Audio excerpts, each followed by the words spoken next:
hari ikintu cyantangaje semene haleluya umuyumbe kuri yazagaragarira hehe mu gitaramo nta muntu wose wasezeye umugore we cyangwa se abo baturanye cyangwa se akaviwe yabyambariye ngo aje gutarama namara ataha amateraniro tararagira mwanumvise namara ataha amateraniro tararagira uzi ko dufite abantu baza gusaba kacatsa bamara kucatsa nuko bakabaragiye bana siwe sana Amen.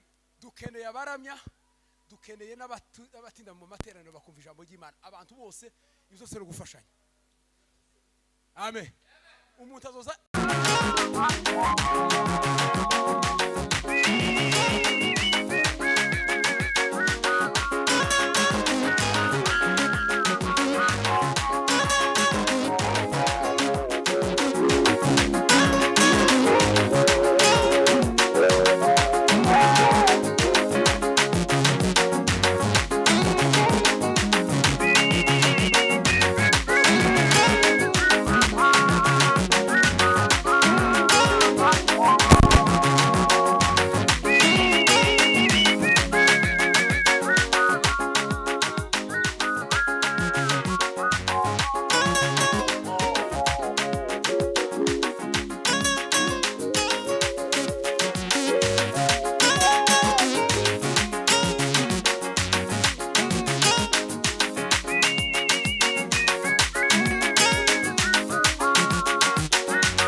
Yesu asifiwe sana.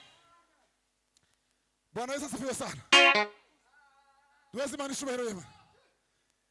Haleluya. Asifiwe umukozi wa milele. Nimushake mugabanye kubera mumvire itegeko. Bagabanye. Bwana Yesu asifiwe sana. Mutegeye. Hari ikintu tugiye gusengera. Kubera ko tunezerewe. Turabwira Imana ngo nisohoza amasezerano ifunguze bene wacu. Dukingira umuryango wewe. Ukeneye gutahatahe. Tugiye gusenga Imana kandi umushumba aratuyobora. Tubwire Imana ngo Mana, Imana igirire bene wacu neza bari Kinshasa, Imana bafungurwe. Hari abantu bamaze igihe kirekire cyane bafunzwe bari Kinshasa. Ariko tubwire Imana ngo Mana, kubera ko rutaramye no mugoroba, tugirire neza bene wacu bahizira batahi wabo. Bwana Yesu asifiwe sana. Bariya bose basigaye bose bagomba gufungurwa mu izina rya Yesu. Bwana Yesu asifiwe sana. Agiye gucuranga iminota nk'itanu gusa nitumara Revera Pastor na mugezi w'Espoir murasenga Imana kandi kujya Imana izayumva. Uko turi mu kirere cy'Imana tubwire Imana ngo bene wacu turabakeneye bari Kinshasa, turabakeneye ngo batahe mu ngo zabo. Igihe kirageze cyo gutaha kandi twizere kuko neza Imana ibikoze. Ngaho bakucuranga bukeya kira dusenga Imana. Kandi curanga aho ugeze gusa.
Bwana sibe sana. Ndashimira Imana ko tunezerewe. Semeni haleluya.